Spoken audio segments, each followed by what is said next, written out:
বাংলাদেশের চলচ্চিত্রের এক ধূমকেতুর নাম সালমান শাহ, আরেক উজ্জ্বল নক্ষত্রের নাম শাকিব খান। 90 দশকের টলিউডের রাজপুত্র ছিলেন সালমান শাহ, আর বর্তমানে টলিউডের কিং হলেন শাকিব খান।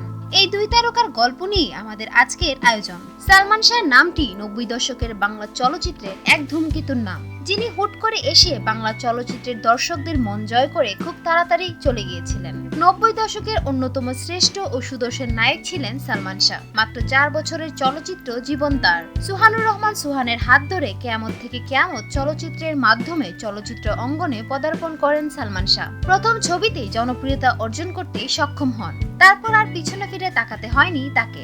একের পর এক ব্যবসা সফল চলচ্চিত্র উপহার দিয়ে গেছেন। সালমান শাহ অভিনীত মোট চলচ্চিত্রের সংখ্যা 27টি। সবচেয়ে বেশি ছবিতে জুটি বেঁধেছেন শাবনূরের সাথে। শাবনূরের সাথে সালমান শাহর ছবির সংখ্যা 14টি। কেয়ামত থেকে কেয়ামতের মাধ্যমে তার চলচ্চিত্রে অভিনয় জীবন শুরু এবং বুকের ভিতর আগুন চলচ্চিত্রের মাধ্যমে সমাপ্তি।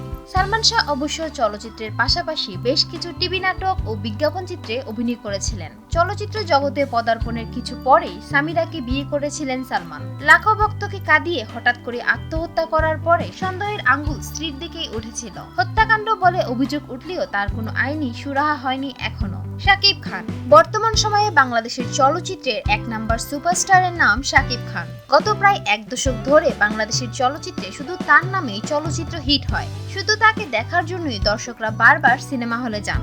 এক নাম্বার নায়ক বলে সংবাদ শিরোনামও হন সর্বাধিক। সুহানুর রহমান সুহানের ছবি অনন্ত ভালোবাসা দিয়ে চলচ্চিত্রে আগমন করেন শাকিব খান। নৃত্য পরিচালক আজিজ রেজার ভাই পরিচয়ে এবং তার অকৃপণ সহযোগিতায় মাসুদ রানা শাকিব খান নাম ধারণ করে চলচ্চিত্রে অনন্য রেকর্ড সৃষ্টি করেন। প্রথমে অবশ্য দ্বিতীয় তৃতীয় নায়ক হিসাবে অসংখ্য ছবিতে কাজ করার পরে প্রধান নায়ক হিসাবে শাকিব দেশীয় চলচ্চিত্রের ইতিহাসে সর্বোচ্চ পারিশ্রমিক নেয়ার রেকর্ড সৃষ্টি করেন। ব্যস্ততা, জনপ্রিয়তার দাপট সব দিক দিয়ে তিনি সবাইকে ছাড়িয়ে গেছেন। তিনি ভালোবাসলে ঘর বাঁধা যায় না এবং খোদার পরে মা এই দুটি ছবির জন্য জাতীয় চলচ্চিত্র পুরস্কারে শ্রেষ্ঠ অভিনেতার পুরস্কারে ভূষিত হন। তাছাড়া বর্তমানে শাকিব খান দুই বাংলারই একজন বিখ্যাত অভিনেতা। বাংলাদেশের চলচ্চিত্রের পাশাপাশি দুই বাংলার চলচ্চিত্রেও বেশ কিছু ছবিতে অভিনয় করেছেন শাকিব খান। শাকিব খানই একমাত্র অভিনেতা যিনি বর্তমানে বাংলাদেশের চলচ্চিত্র শিল্পকে নিজের কাঁধে বয়ে এগিয়ে নিয়ে যাচ্ছেন। তাছাড়া শিল্পী সমিতির সভাপতিও শাকিব খান।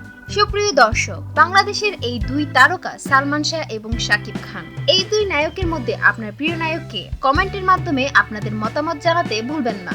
আমাদের ভিডিওটি যদি আপনাদের ভালো লেগে থাকে তাহলে আমাদের চ্যানেলটি সাবস্ক্রাইব করতে ভুলবেন না। লাইক, কমেন্ট, শেয়ার করে সঙ্গেই থাকুন।